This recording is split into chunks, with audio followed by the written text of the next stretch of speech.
Let's go deep into that idea then, because I'm fascinated by the idea that, first of all, you mentioned about how even our perception of the Republic isn't what was kept up even back then. Yeah. You know, so I've read Plato's Republic, and I've kind of like, you know, the idea of kind of Very like, impressive. well, I've read some of it. Let's say everyone's read some of it. No one can say he's read the whole thing.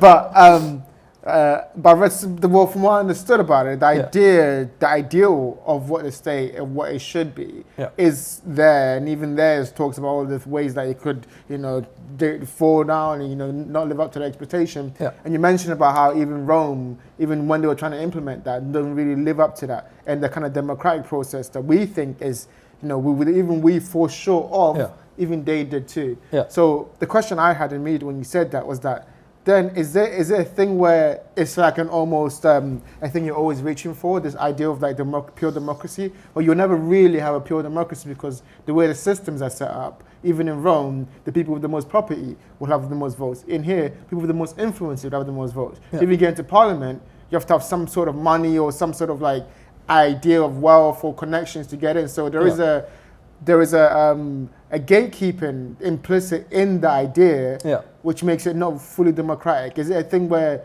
it will always be that, or do you think a truly democratic state can be reached? I mean, you kind of hit the nail on the head with this conflict between what a state is on paper, like what all our democratic institutions are and what they're supposed to do, and then what it actually is, what the people are actually going through, and whether the problems that people face can actually be addressed by the institutions that have been built, right?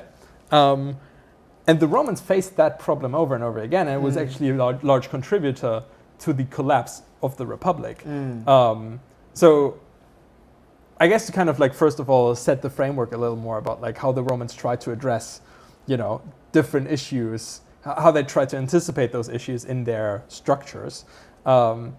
So obviously we know that the system of like wealth-based voting it's pretty unfair. You know, like if the richest have all the votes, then obviously the poor. If you don't get to vote, that's pretty hilarious. Imagine waiting in the queue. It's like, oh guys, go home. It's fine. They're gonna get screwed over pretty much all the time. But luckily, I guess, or at least like you know, you have to give the Romans some credit. They tried to anticipate this issue, so they set up 2 more assemblies, right? One assembly was just for the lower classes. I think it was called the... I think the People's Assembly? Yeah, the People's Assembly. I was just trying to think of like the Roman... I think it was like the Concilium Plebis. And only lower class citizens could vote there. So no patricians, no very wealthy people, only lower class citizens could vote there. And that assembly had the right to pass laws. So they couldn't vote for consuls, they couldn't vote for like offices, but they could pass votes, they could pass laws. And actually, sorry, I was wrong there. They could vote for one office, which was the tribune. And the tribune was meant to be the representative of the lower class people. That was specifically an office designed to offset this other assembly, which was just based on wealth and power and whatever. This tribune was meant to be a representative and was meant to stick up for those people. So was it just one tribune? There were multiple tribunes at one time. So is it like an MP, what we have here, where you can vote an MP of your kind of area? So in England, how it works is that you can, if you campaign as an individual for, say, let's say Oxbridge or let's say this area, right? We can vote you into Parliament, and you will now represent us as an area in Parliament. I guess yes. I mean, partially as like a representative. Yes, exactly. Like as opposed to an MP who would kind of like be a geographical representative, like this place has voted for this guy. A tribune was meant to represent a class, like a social class. And I believe patricians and noble people, they couldn't be voted as tribunes as well, so a tribune had to be for the people. Of the people, for the people, by the people. There's actually a super interesting story that happens in the late Republic, which kind of exemplifies how this office too got twisted and how it got abused. But just to kind of get back on topic, so yes, he was a representative, but also a little different than an MP. Because a tribune had a lot more power, actually, than an MP. For one, a tribune was completely immune to any judicial persecution. So he had immunity from the law. As long as he was in office, which was just for 1 year, a tribune couldn't be persecuted for whatever he did. The other power was that, just like a consul, a tribune could introduce laws. So a tribune could propose a law to the People's Assembly, and have that be passed into law. And that's essentially how the lower class citizens could completely circumvent like the consuls and the rich people and whatever. So this was essentially the Romans' attempt to like balance inequality, because even the Romans didn't want their, at least the early Romans, didn't want their fellow citizens to live in squalor and in poverty.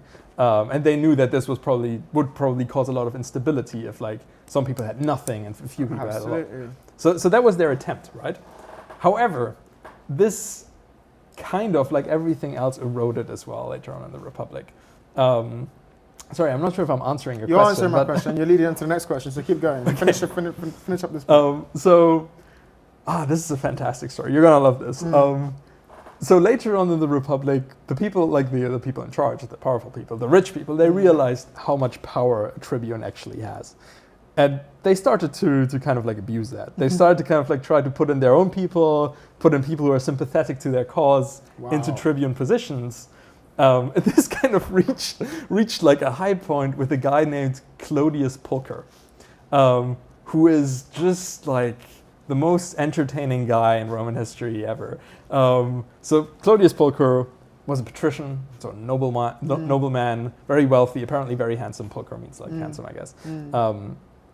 And his first claim to fame was something called the Bona Dea incident, which was essentially, so Julius Caesar had a big sacred event at his house. Like he had at his house like an event to like praise the gods where only women were allowed. So it was like a sacred kind of like, you know.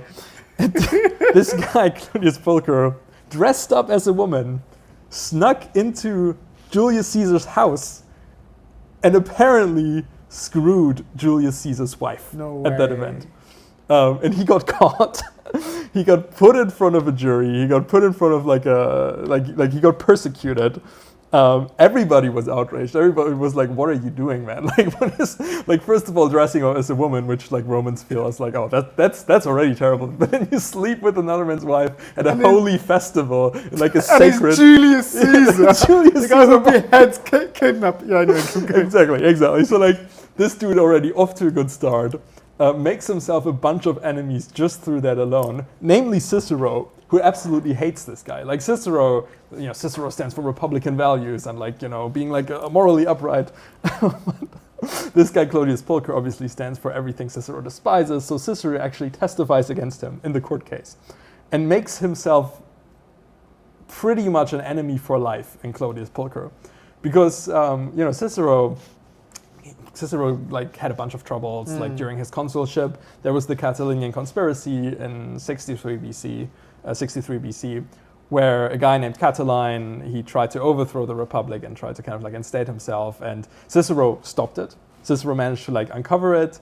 Then he captured Catiline, and he deliberated about what he was supposed to do, and ultimately he was partially pushed, partially he took the decision himself to execute Catiline on the spot, essentially, without a trial, without anything, because he just wanted to be done with this instability, with these conspirators.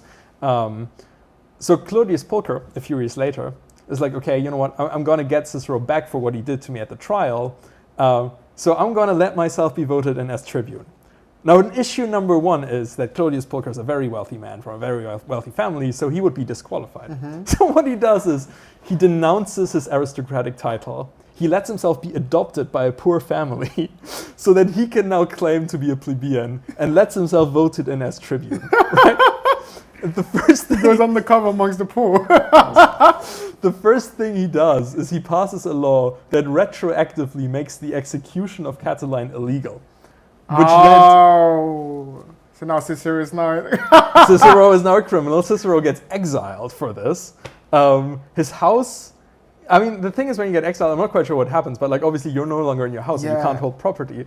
So Clodius Pulcher essentially dismantles, tears his house apart piece by piece, and builds a sacred shrine upon the property to make it impossible for Cicero to rebuild his house and reclaim his property when he comes back from exile. That's a level of dedication and like bitterness and like a level of pettiness that I've never understood before. Pure pettiness. And I mean, the guy, he's just a pure populist as well. Like he proposes a bunch of laws that like controlled grain prices or whatever, which I mean is something we can relate to right now. Like controlled food prices. Which were very popular with the poor in Rome, with the poor people in Rome. So this is an example of a man who could kind of like get his personal vendetta satisfied and just like be an all-around terrible bloke under the guise of serving for the people. And that's an example of like offices like this and like mechanisms which are meant to like protect the poor, ensure stability in Rome, can be abused later on. Yeah, So, yeah. First off, that's an incredible story. I need to learn more about this guy. That's hilarious. He actually got himself adopted. It just shows all these systems, man. They're just there for show. Okay, but you mentioned Julius Caesar, and I want to talk about that too, because I think my next point was to talk about how even with these systems, right, even building these systems and having the best of intentions, they can be corroded by individuals. Yeah. Now let's focus on individuals that kind of show how these systems flow. Yeah. They show how these systems don't really match up. So with Julius Caesar, talk to me about his rise. Talk to me about a little bit about him. You don't have to go into his whole history, but talk to me about how he shows the instability in the system, especially maybe you could start by when he crosses the Rubicon River. Yeah. And then like just shows that like makes that decision, his troops have to make the decision between are you with me or are you against me? And that splitting of the Republic kind of is the first kind of like chip in the armor of like these ideas that you have. Yeah. They don't really work in the reality of the cold, fresh air. Yeah. You know, so it's like, how do you upstill that when someone like Julius Caesar is coming after you and all the thing that you love?